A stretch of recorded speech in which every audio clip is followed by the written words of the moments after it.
મારું નામ મુનાભાઈ ઉનડજામ, તાલુકો ઉના, જિલ્લો ગીર સોમનાથ, ગામ ઉમેર. હમણાં સોશિયલ મીડિયામાં એક ઇનુસભાઈ મીરા ગીરગઢડા તાલુકાનું ધોકડવા ગામના બિભર્ત ભાષાઓમાં બોલી રહ્યા છે રેકોર્ડિંગમાં મુનાભાઈ ઉનડજામ વિશે ઓડિયો ક્લિપમાં.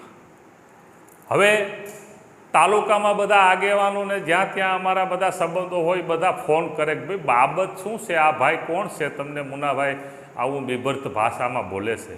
તો હવે એકની એક વાત રિપીટ બધાને કેટલીક કરવી ને કેટલુંક બધાને સમજાવવું. એટલે મેં કીધું કે ભાઈ આપણે થોડીક સોશિયલ મીડિયામાં એક બધાને ઓડિયોમાં આપી દઈએ કે ભાઈ બનાવ હકીકત આ છે અને આ રીતના આ બનાવ બન્યો. બનાવનું હકીકત એવી છે કે ધોકડવા ગામમાં યેભલભાઈ સરપંચ છે, એમણે એક હિન્દુ મુસ્લિમ કોઈક વિવાદિત પોસ્ટ હશે એને કોડવર કરેલી, એટલે યેભલભાઈનું નામ એમાં આવેલું. એટલે અહીંયાના આગેવાન છે દિલાભાઈ, ભીખાભાઈ, અસરુભાઈ, એ બધાએ ફોન કર્યા કે ભાઈ આ લોકો આ યેભલે હિન્દુ મુસ્લિમ અમારા ગામમાં થાય એવું વાતાવરણ ઊભું કર્યું છે અને આવી પોસ્ટ નાખી છે. તો મેં કીધું ભાઈ તમે મારા ઓલામાં નાખો, એ પોસ્ટ પહેલાં હું જોઈ લઉં. એટલે મેં જોઈ તો હકીકત એવું જ હતું, થોડુંક વિવાદિત. એટલે મેં કીધું કે ભાઈ ધોકડવા એક ગામનો પ્રશ્ન નથી, આ તો એક પ્રશ્ન આખા તાલુકા લેવલનો, જિલ્લા લેવલનો, ગુજરાત લેવલનો વિવાદિત પોસ્ટ છે. પણ આમાં કોઈ રેલીઓ કાઢવીને ઓલું હાલી નીકળવું ને આવેદનો દેવાની એ કાંઈ આપણે કરવાની જરૂર નથી. આપણે એના ઘરે અમે આગેવાનો આવીએ ને યેભલભાઈને સમજાવીએ કે ભાઈ બનાવ શું છે હકીકત. એટલે અમારા ઉનાથી ઇકબાલભાઈ ભીસ્તી અને ગુલાબભાઈ નાળિયા માંડવીના દીકરા ઉસ્માનભાઈ અને ગીરગઢડા તાલુકાના સમસ્ત મુસ્લિમ સમાજના પ્રમુખ સલીમભાઈ ગઢડા અને હું સાથે અને દાદા બાપુ શેખ નગરપાલિકા ઉપપ્રમુખ હાલ નગરપાલિકાના સભ્ય છે.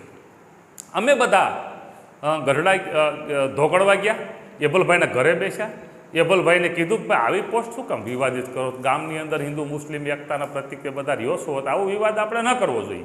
તો કે ભાઈ મુનાભાઈ મારું કોઈક જનસેવા કોઈક ગ્રુપ છે એમાં પોસ્ટ આવી તો મેં ફોરવર્ડ કરી, મેં આ કોઈ પોસ્ટ બનાવી નથી.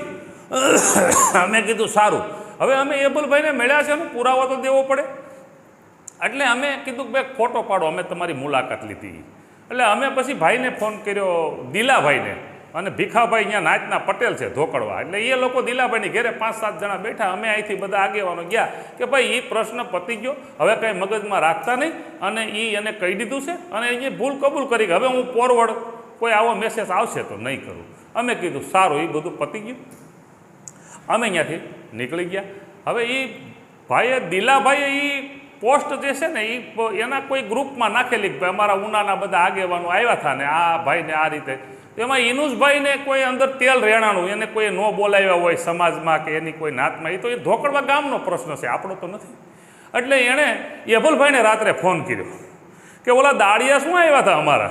તો યેભલભાઈ કે ભાઈ કોણ દાળિયા? તો કંઈ અમારાવાળા તમારે અહીંયા આવ્યા હતા ને કાંઈ ફોટા પડાવ્યા ને હું કાંઈ દાવત હતી, કાંઈ અખની બનાવી. તો ઓલા કે ભાઈ એવું કાંઈ નથી, અને તમારે દાળિયા હોય કે જે હોય તમારો પ્રશ્ન છે, એ મારો પ્રશ્ન નથી, તમે તમારા સમાજમાં વાત કરી લેજો. એટલે મને યેભલભાઈનો ફોન આવ્યો કે ભાઈ ઇનુસ મીરા કરીને આવું કહે છે કે ભાઈ તમે દાળિયા અમારા શું આવ્યા હતા. એટલે મેં કીધું ભાઈ દાળિયા છે ને અમને કોઈ પગાર આપતું નથી, અમારે આગેવાની જે મેં કીધું કરીએ છીએ એમાં ઘરના ડીઝલો બાળી અને અહીંયા 5 જણા અમારા ઘરના કામ મૂકીને તમારા ગામ આવ્યા છે. અમને હેના માટે આ લોકો અમને દાળિયા કહે છે. એટલે અમે એને ફોન કર્યો ઇનુસને કે ભાઈ તું દાળિયા શા માટે કહેશો તું અમને?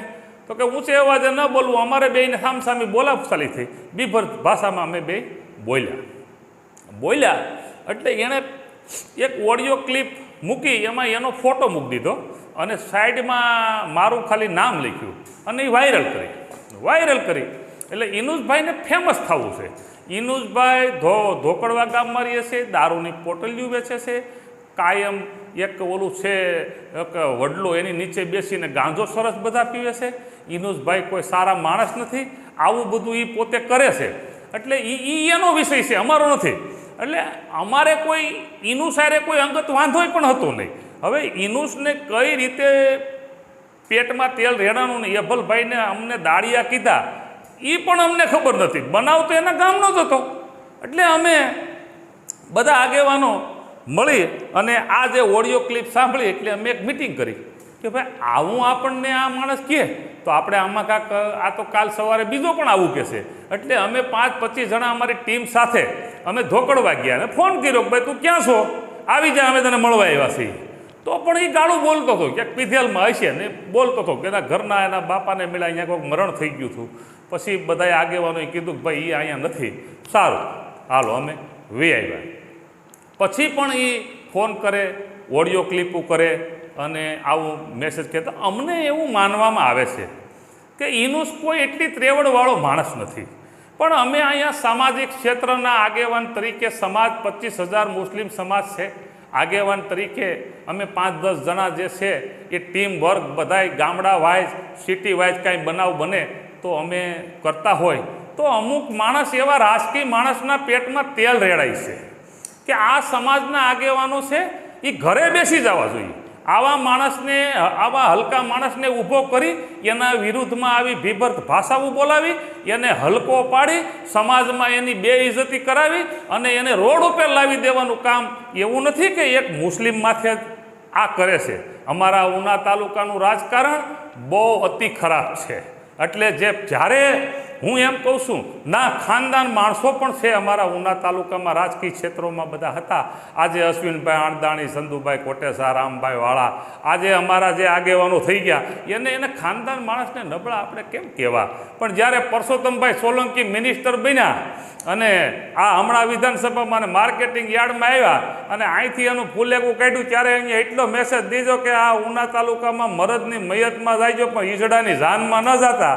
એટલે એ હવે તમારે સમજી જવાનું મરદ કોણ ને ઈજડો કોણ. એટલે આ બધી પરિસ્થિતિ અમારા બે સમાજમાં, અમારા સમાજની અંદર બધાડવા, લગાડવા, મારવા, કૂટવા હોય તો તમારે 5 લાખનું જબલું લઈ જાઓ, 10 લાખનું જબલું લઈ જાઓ. અમારા સમાજની જેટલું એ ધ્યાન રાખે, મુન્નાભાઈ સવારે ક્યાં નીકળે, હું ખાય, હું પીવે, ક્યાં બેઠા થા, મારું એટલું ધ્યાન રાખે છે.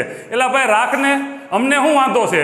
એટલે આ અમારી પાછળ, આ યુનિવર્સિટી પાછળ બેકગ્રાઉન્ડ રાજકીય છે. એટલે જે અમારા ભાજપ વન જે છે, જે પહેલાં જે ભાજપ વન, જ્યારે અશ્વિનભાઈ, સંધુ બાપા, ભાણજી હાજર ને સગનભાઈ ભગવાનને એને તો થોડા ભલામણા એનું નામ આ તાલુકામાં હતા. ને આ ભાજપ 2માં જે ભાજપ ચાલુ છે, એટલે ભાજપ 2 જે 4 માથા ભાણા માથે બીજા પક્ષમાંથી આવીને હોદો સીટ ઉપર બેસી ગયા ને અટાણે આ તાલુકાને બાનમાં લીધો છે, એ બધા આખો તાલુકો બધા જાણે છે. એટલે હું એટલું કહેવા માગું આ મેસેજથી કે યુનુસ મીરા જે છે એ અમારી સમાજનો છે, અમે નહીં સમજી લેશું. પણ અમુક તું જે અમારી પાછળ પડ્યો છે, મર્યાદામાં રહેજે, નકર તને ઉઘાડો કરવામાં મને વાર નહીં લાગે. તારી બધી પોલ બધી મારી પાસે છે, હું જાહેર વિડીયા બનાવી અને તારી બધી પોલ ખોલીશ, ક્યાં ક્યાં કોમ્પ્લેક્સો છે, ક્યાં ક્યાં શું છે, કઈ કઈ કોમ્પ્લેક્સમાં કોને કોને રાખે છે, શું શું બનાવશે, આખી વાસ્તવિકતા હું તને ઉઘાડો પાડી દઈશ. અને જેલમાં ભોગવવી પડે તો હવે અમારે એવા સંબંધો છે તો કોઈક ટિફિન બધાવી દેશે, કોઈક વકીલોને આપી દેશે. પહેલાં જેલમાં જતા તો અમારી પાસે કોઈ પરિસ્થિતિ એવી હતી કે વકીલ નાય નહોતા ને ટિફિન નાય નહોતા. એટલે ઘૂસકોટેક કરાવવાનું તું કહેતો હોય, 5 કેસ કરાવી ગયો તો આ ભાઈને હું ઘૂસકોટેક કરાવી દઉં તો ભાઈ કરાવી દીજે, એમાં કોઈ ફાંસી નથી ચડાવી દેતા. ઘૂસકોટેકમાં વરહદીમાં જામીન મળી જાય છે. અને સમય તો બધાનો આવે. અહીંયા તો પરમાનંદ બાપા વનમંત્રી તમને કું થઈ ગયા, રસિક બાપા કાયદા પ્રધાન થઈ ગયા ને આજ તો આ રાજકારણ છે ને કાલ નથી બાવળું હુકામ વાવા હા તાલુકામાં. એટલે અમારી વાહે પડવું રહેવા દે. અમે કોણ છીએ તને ખબર છે? અમારા ઇતિહાસનો એક હું વિડીયો બનાવી અને હમણાં મૂકવો છું. અને મારે હવે માર્કેટમાં આવવાનું છે ને માર્કેટમાં રહેવાનું છે ને માર્કેટમાં રહીએ એની સામે તો બધું આવવાનું જ. આવા માણસો તાલુકા વાઇઝ હોય એ તો નાનું મોટું આવે. યુનુસભાઈ મીરા કોઈ અમારી પાછળ, એ અમારી સમાજનો છે, એ અમે સમાજ લેવલે સમજી લેશું. પણ પાછળથી તું પંપ મારવાનું બંધ કર. અને આ તાલુકામાં કેટલા મુસ્લિમોને અંદરો અંદર તે ઠોકાવી નાખ્યા એનો મારી પાસે પુરાવા શીખે. આખું ગામો ગામ બધાય સમાજ તને જાણે છે. એટલે ઘર પકડીને બેસી જા તો સારું.